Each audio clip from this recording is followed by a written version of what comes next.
Coucou, on se retrouve pour le book haul book mail du mois de février. Donc c'est parti, on y va.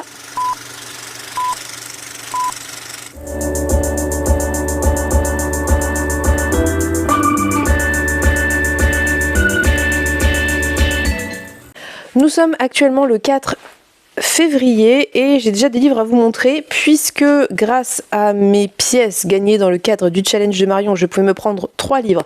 Donc je me suis pris 3 livres que je vais vous montrer et j'ai déjà reçu un service de presse. Donc voilà, je pense que pour le challenge, je vais essayer, sauf si j'ai un achat nécessaire pour une lecture commune ou que sais-je, d'attendre la fin du mois, voire le début du mois du suivant pour me prendre les livres qui me font envie. Ça évite de fragmenter les achats, ça me permet de voir en une fois ce que je veux prendre et ça me permet aussi de finir le mois pile et de redémarrer le mois et savoir à peu près où je vais.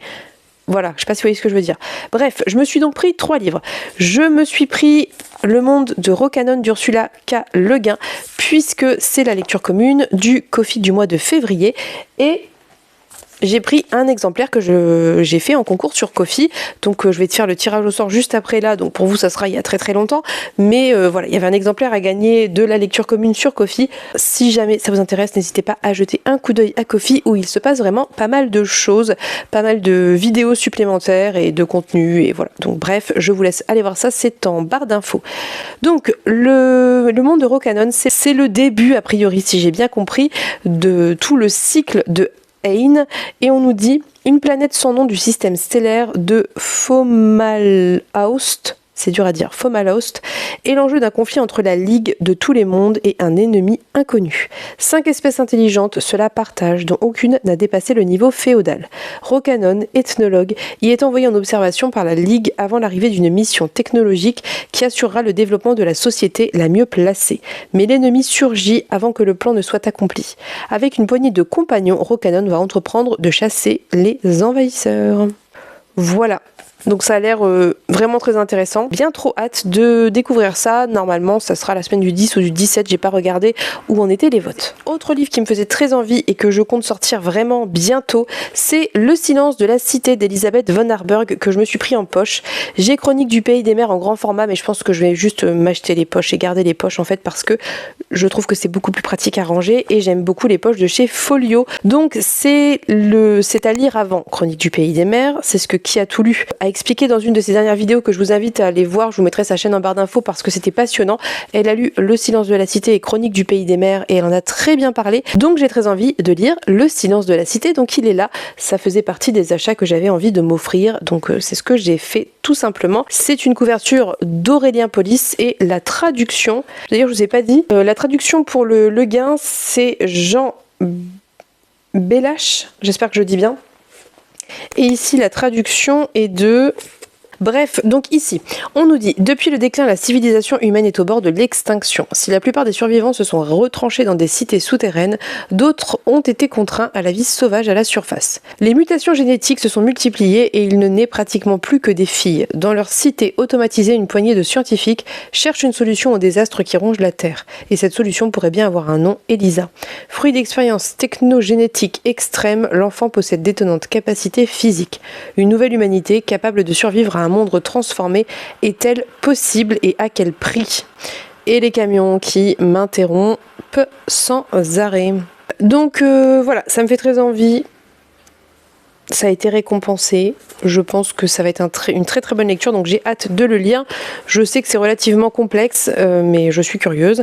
Et donc du coup, Elisabeth von Harburg, je ne sais pas si vous savez, elle est française. Elle est partie vivre au Canada avec son mari, mais elle est française. Ah mais c'est pour ça que je suis con qu'il n'y a pas de traduction. Et enfin le troisième qui me faisait extrêmement envie, et je l'ai aussi acheté par soutien pour la maison d'édition, c'est Les mains vides d'Elio Poços, c'est dur à dire vraiment, Poços, qui est donc une espèce d'utopie, en tout cas c'est la collection Utopia de chez La Volte, et on nous dit « Les vagues de canicule arrivent et tu dois quitter ton foyer, enfourche ton vélo et va, quitte tes montagnes à la recherche d'une belle communa pour passer la torpeur.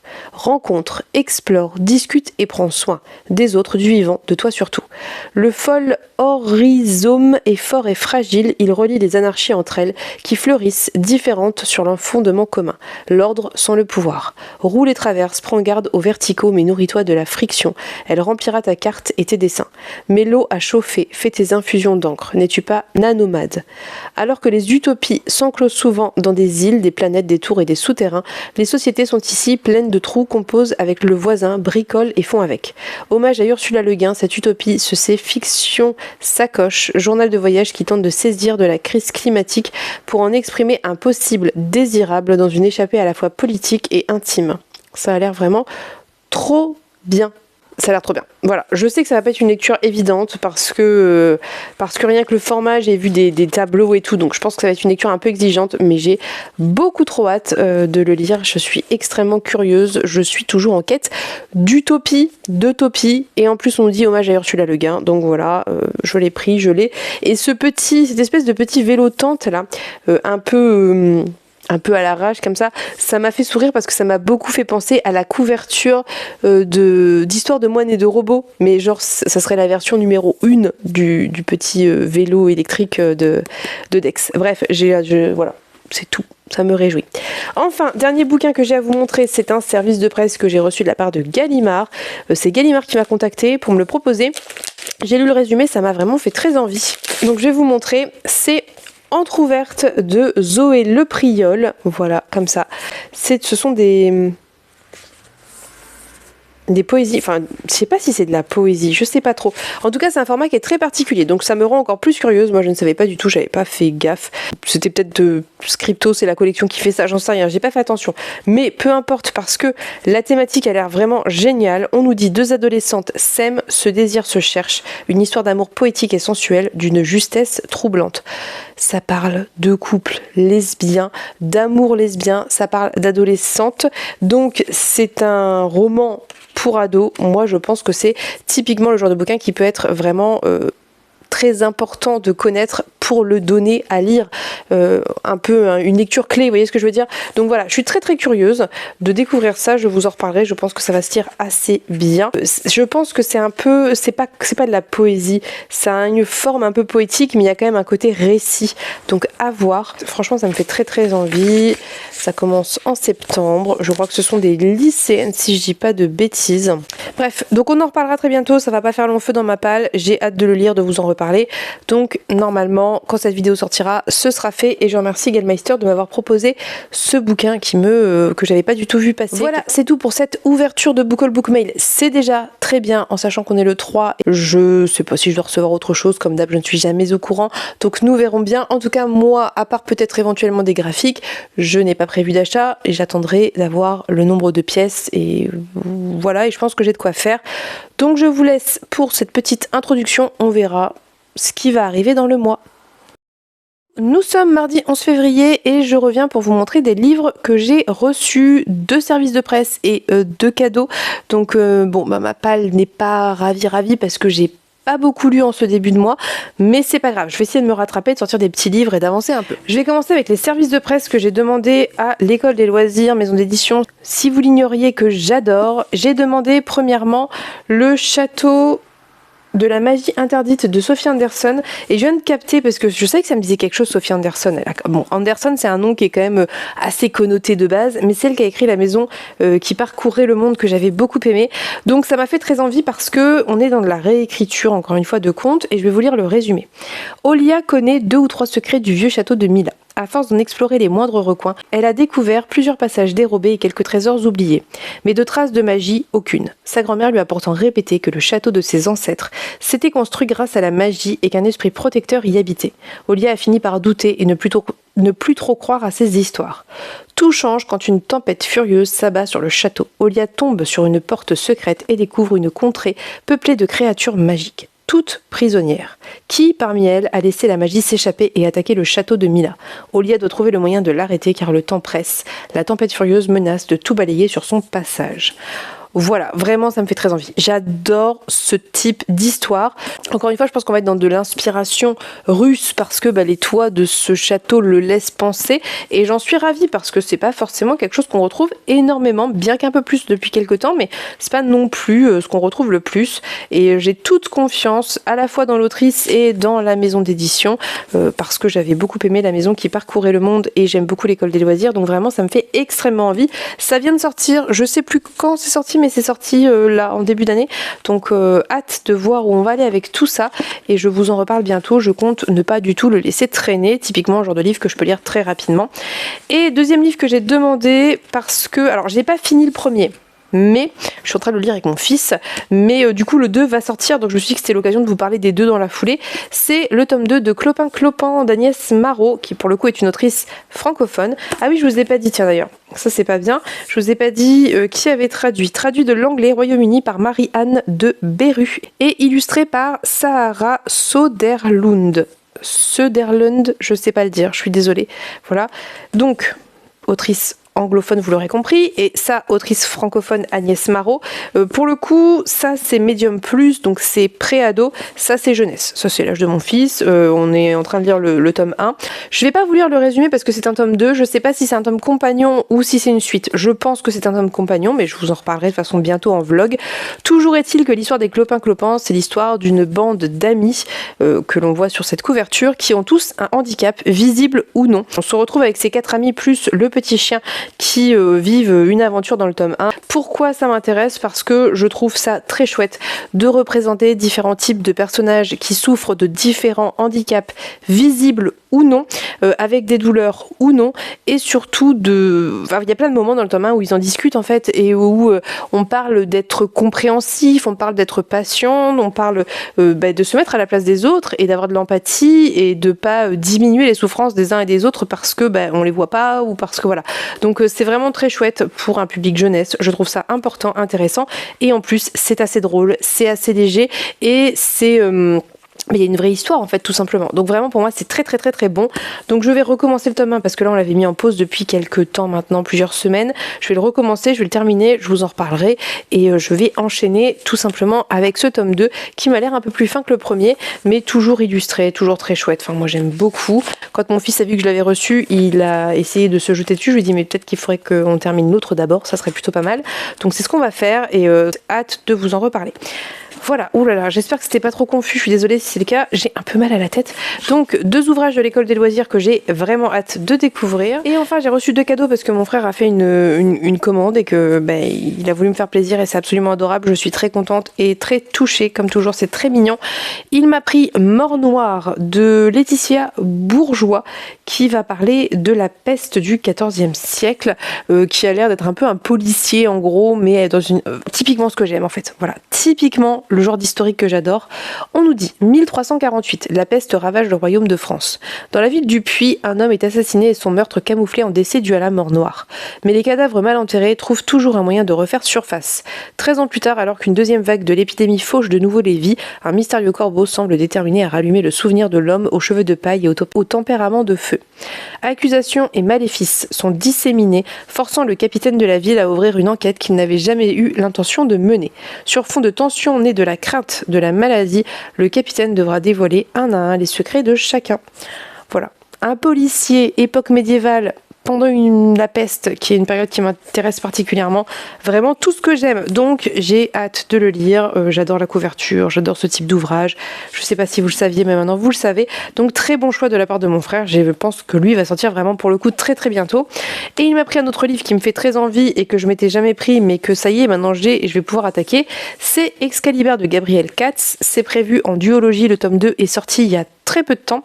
C'est publié chez Scrinéo et c'est une réécriture de la légende arthurienne, sauf qu'ici on va parler en fait de la création du roi. Ça veut dire en fait, en gros ici on présente le roi Arthur comme une création de toutes pièces, comme une supercherie, mais pour unifier les peuples.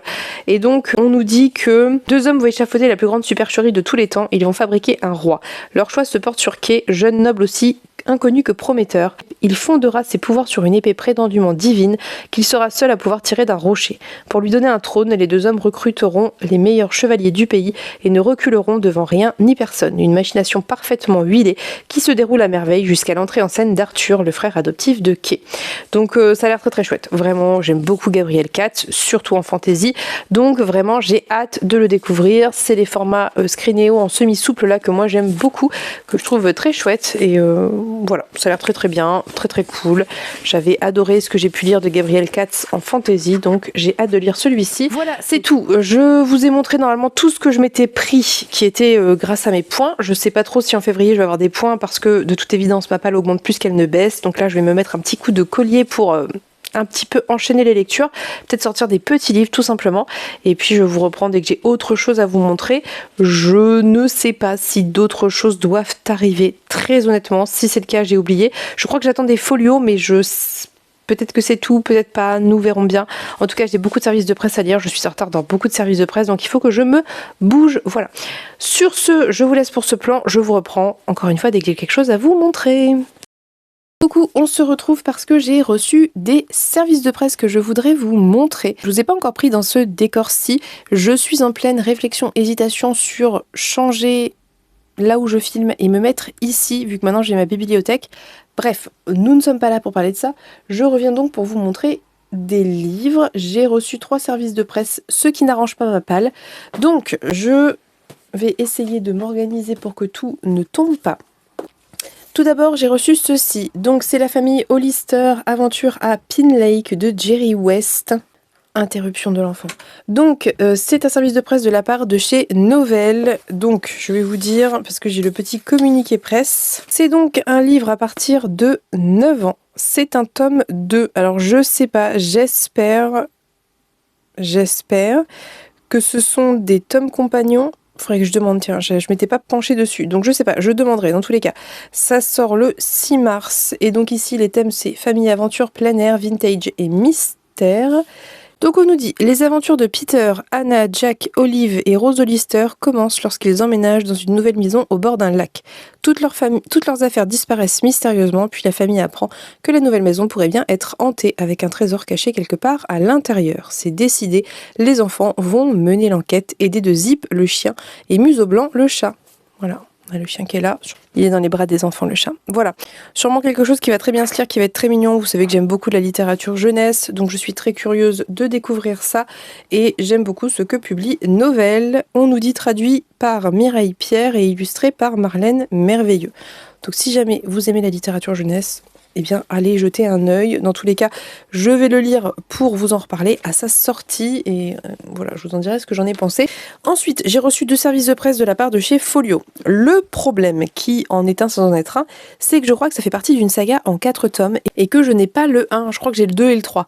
Mais je sais pas si c'est pas, en fait, au sein d'un même univers, mais que ça se lit indépendamment. Bref, il faut que je me renseigne. Mais j'ai reçu Vers Mars de Marie-Robinette Kowal et Vers les étoiles de Marie-Robinette Kowal. Le tome 1, a priori, serait Lady Astronaute, que je n'ai pas, donc je vais regarder si je peux le trouver. En tout cas, peu importe, je trouverai bien Lady Astronaute. Je remercie beaucoup Clara de me les avoir envoyés, donc Clara de chez Folio, parce que j'ai très envie de les découvrir. Et je vais commencer par Lady Astronaute, mais je vais trouver sans peine, il est déjà sorti en format Folio. Est-ce que je peux vous lire les résumés sans vous spoiler? Je pense que oui. Le résumé de celui-ci, c'est 1952, une météorite s'écrase au large de Washington, dévastant une grande partie de la côte est des États-Unis et tuant la plupart des habitants dans un rayon de plusieurs centaines de kilomètres. Par chance, Elle York et son mari Nathaniel, en congé dans les Poconos, échappent au cataclysme et parviennent à rejoindre une base militaire. Elma, génie mathématique et pilote pendant la Seconde Guerre mondiale, et Nathaniel, ingénieur spatial, tentent de convaincre les militaires que la météorite n'a pu être dirigée par les Russes. Mais ce faisant, ils découvrent que la catastrophe va dérégler le climat de manière irréversible et entraîner à terme l'extinction de l'humanité.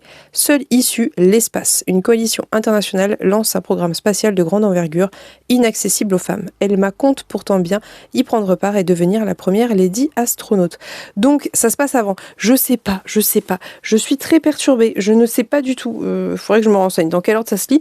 Donc a priori, Lady Astronaute, ça serait un recueil de nouvelles qui se passe après mais c'est marqué tome 1 sur Booknote, donc je n'en ai aucune idée. Dans tous les cas, les 4 volumes me font envie, il n'y a pas de... ça c'est une certitude.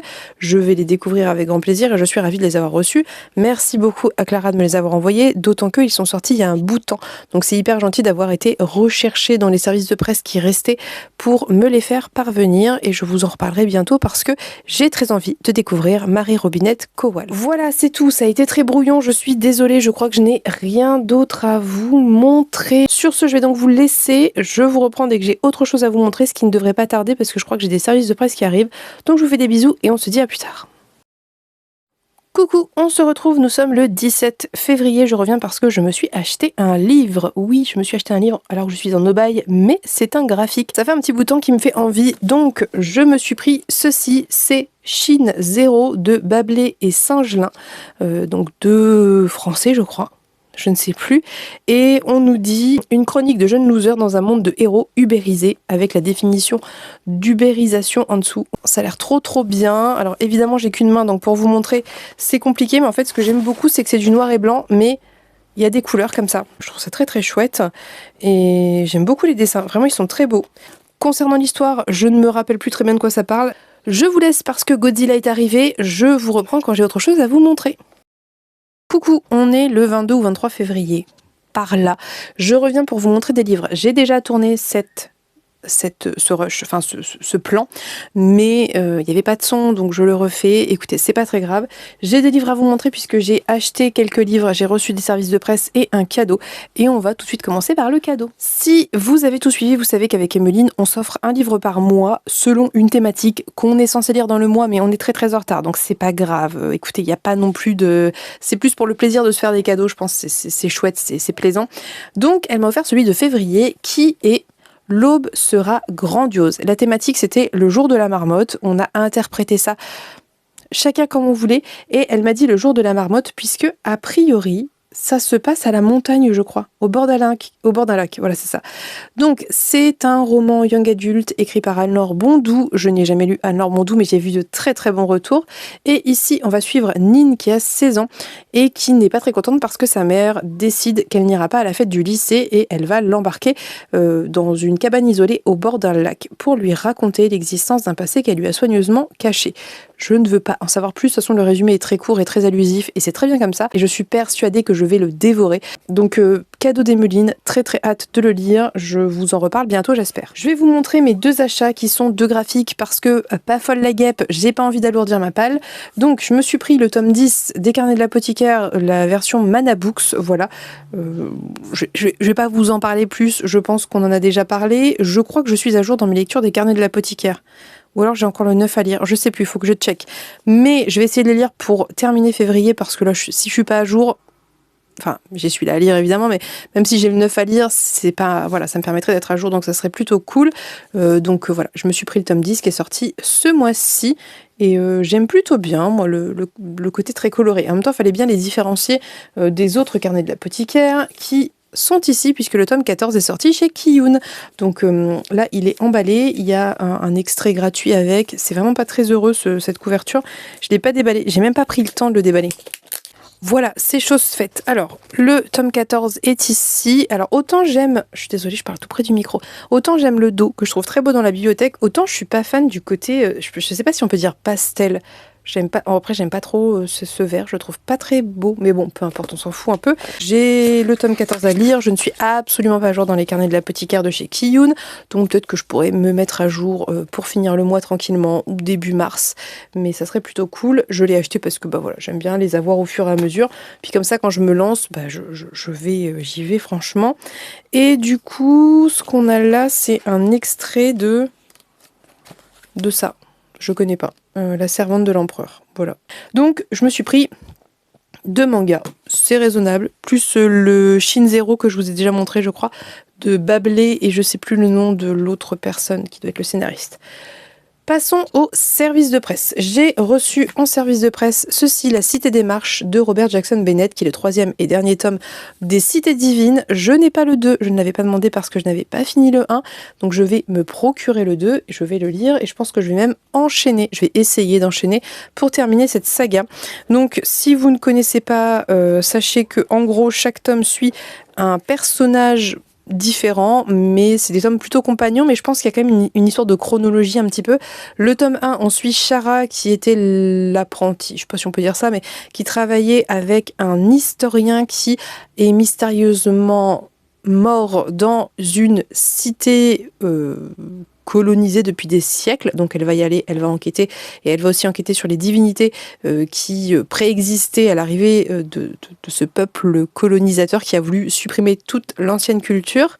Le tome 2, je crois qu'on suit Moulagesh, qui était une générale d'armée, en tout cas qui travaillait dans l'armée, qui veut prendre sa retraite et qui va être appelée pour une mission, mais je sais plus très bien de comment, on verra. Donc c'est la cité des lames et la cité des miracles. Si jamais vous avez lu le 1 et le 2, on suit Sigrud, voilà, et je vous en dirai pas plus. Donc je vais essayer d'enchaîner ça, et je remercie Albin Michel pour cet envoi, parce que vraiment j'aime beaucoup, même si je l'ai beaucoup traîné, c'est pas de la faute du livre, et honnêtement, il a le grand mérite, bien que je le fasse traîner depuis des mois et des mois, de ne pas sortir de ma tête. Donc c'est quand même plutôt cool. Dernier service de presse que j'ai reçu, c'est celui-ci. Alors ça, j'ai trop hâte, et je pense que je vais le sortir la semaine prochaine. C'est La Ronde de nuit de Bora Chung, je sais pas comment on le dit. Chung Bora, si je le dis bien. Autrice coréenne. Ici, on est dans 7 nouvelles, si je dis pas de bêtises, mais où on suit le même personnage à chaque fois, qui est gardienne de nuit et qui travaille dans une espèce d'étrange institut de recherche où on conserve des objets paranormaux. Et a priori, chaque objet va avoir rapport avec une histoire, l'histoire de quelqu'un, je sais pas trop, en fait. A priori, c'est une histoire de malédiction, de vengeance, ça a l'air un peu horrifique, sombre. En même temps, c'est ce que laisse un peu présager cette couverture très très sombre. Moi, j'aime beaucoup.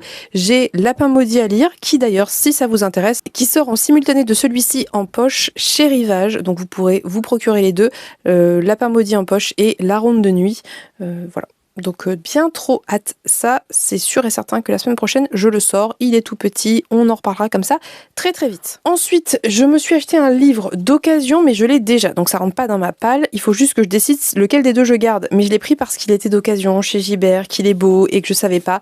Voilà, j'ai trouvé Zephyr Alabama, l'ancienne version, je crois d'ailleurs qu'elle va être rééditée. Alors est-ce que c'est une nouvelle couverture ou la même, je sais pas, mais il était d'occasion, il n'était pas très cher, alors la promo était pas incroyable, mais en fait le livre est neuf.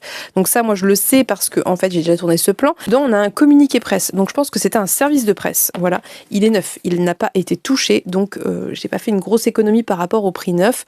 Mais ça valait le coup quand même. Et puis, surtout, il est plus trouvable. Donc, je sais pas. Peut-être qu'il va être réédité exactement sous ce format-là. Mais c'est vrai qu'il me faisait plutôt envie. Moi, j'ai le poche. Donc, je sais pas. Je sais pas. Je ne sais pas. Est-ce que je garde le poche? Est-ce que je l'offre? Est-ce que j'offre celui-ci? Parce que il est neuf, même si c'est un livre. Enfin voilà, il est impeccable.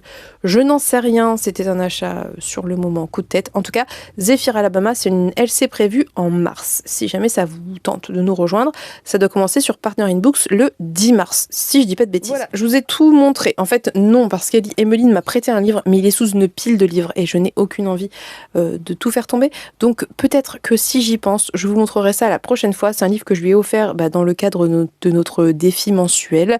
Et elle l'a lu et elle l'a beaucoup aimé et elle a dit qu'il fallait que je le lise, donc elle me l'a prêté et c'est adorable. Donc je vous montrerai la prochaine fois, ne m'en veuillez pas. Il y a 15 livres dessus là, j'ai pas le courage. Je vous laisse pour ce plan et je vous reprends si j'ai autre chose à vous montrer la semaine prochaine, en sachant que le mois est bientôt fini.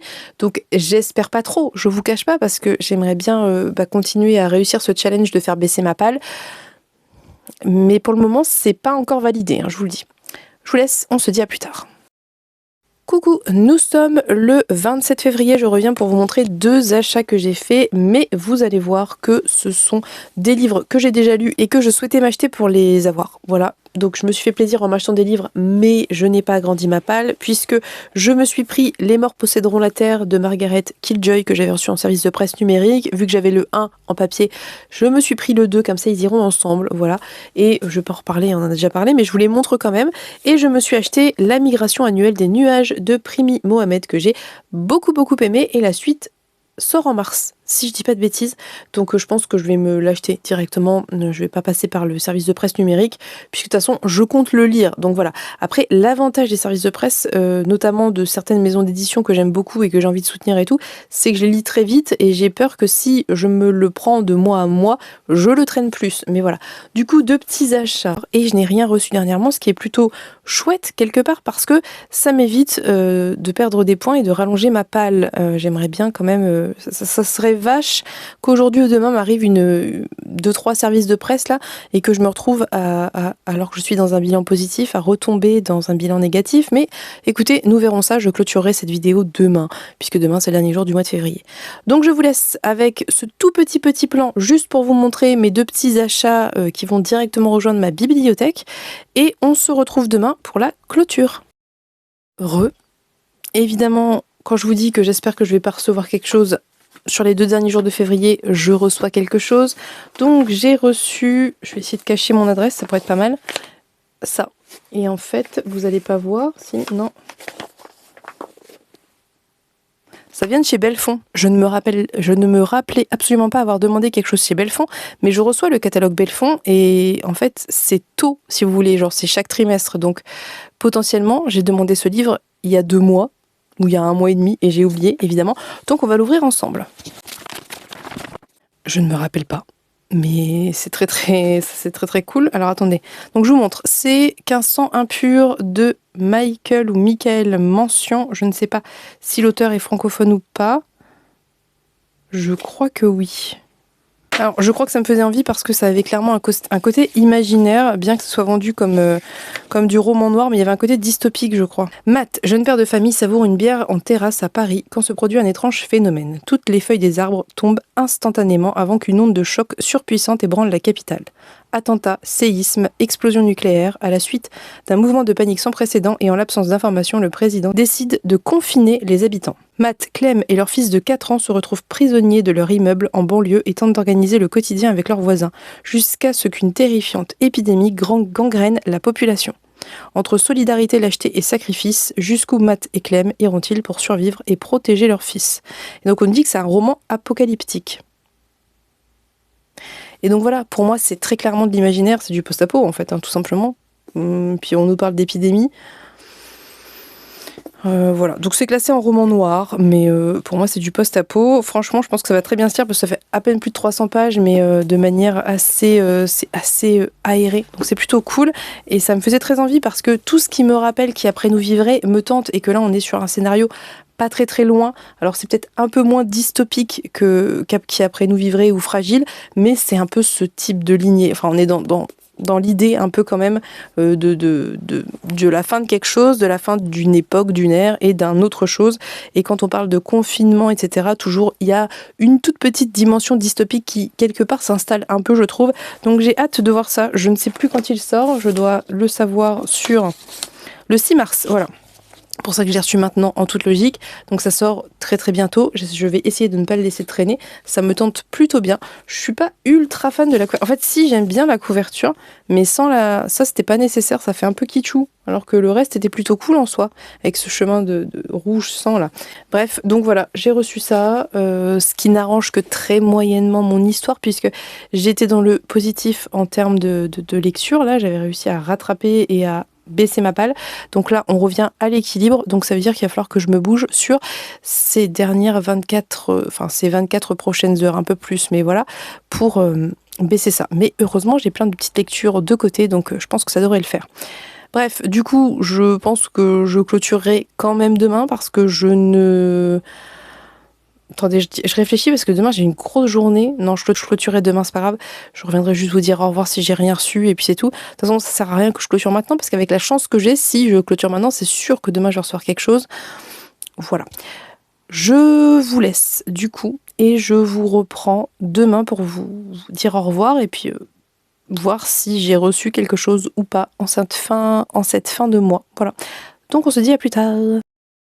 Coucou, on se retrouve pour la clôture du Book Haul Book Mail. Nous sommes donc le 28 février, c'est l'anniversaire de Natcha, donc joyeux anniversaire Natcha.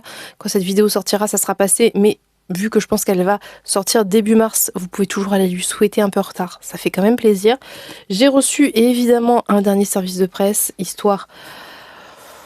Ben voilà, hein, j'étais dans le positif avec mon histoire de pâle. Bon, je crois que je le suis toujours, mais du coup j'ai reperdu un peu de marge, donc je vais aller lire juste après. Mais j'ai reçu un très joli service de presse puisque j'ai reçu un des poches de La Talente. Donc La Talente a fait un nouveau label de poche.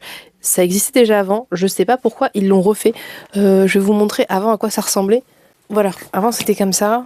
Moi j'aimais bien cette DA, je la trouvais assez originale et assez repérable dans les rayons, mais bon je sais pas, ils ont changé la DA, puis j'aimais bien les illustrations, mais soit après dans l'absolu, voilà.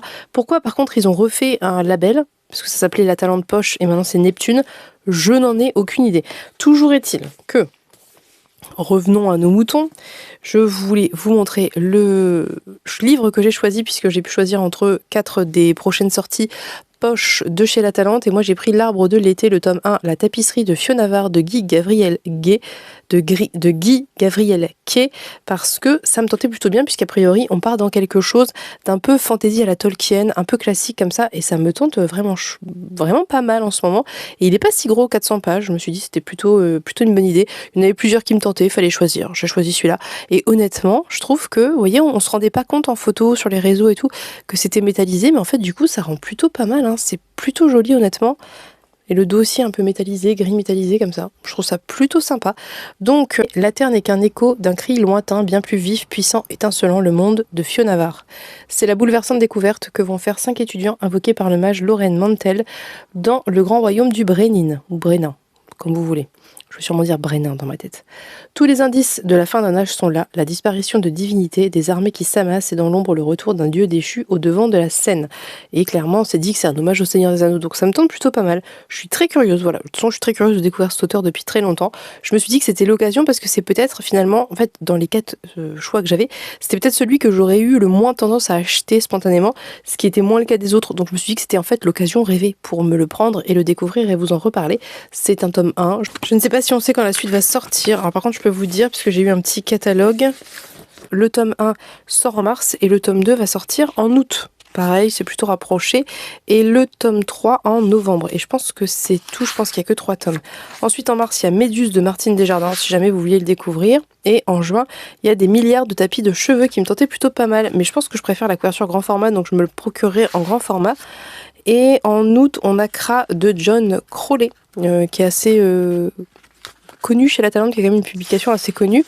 Il y a Aqua de Jean-Marc Ligny qui sort en novembre. Ça, je pense que pour le coup, je me pencherai dessus avec un petit mot de Mélanie. Je sais pas si vous connaissez Mélanie sur Instagram. Donc c'est tout. Je vais vous laisser avec ça. Je vais essayer de rattraper cette nouvelle réception en lisant autre chose en ce dernier jour de février, histoire de réussir mon challenge de mois à mois, à savoir baisser ma palle d'au moins un livre par mois au lieu de l'augmenter, ce qui est même si c'est qu'un livre, c'est déjà une réussite parce qu'elle l'augmente pas, vous voyez ce que je veux dire.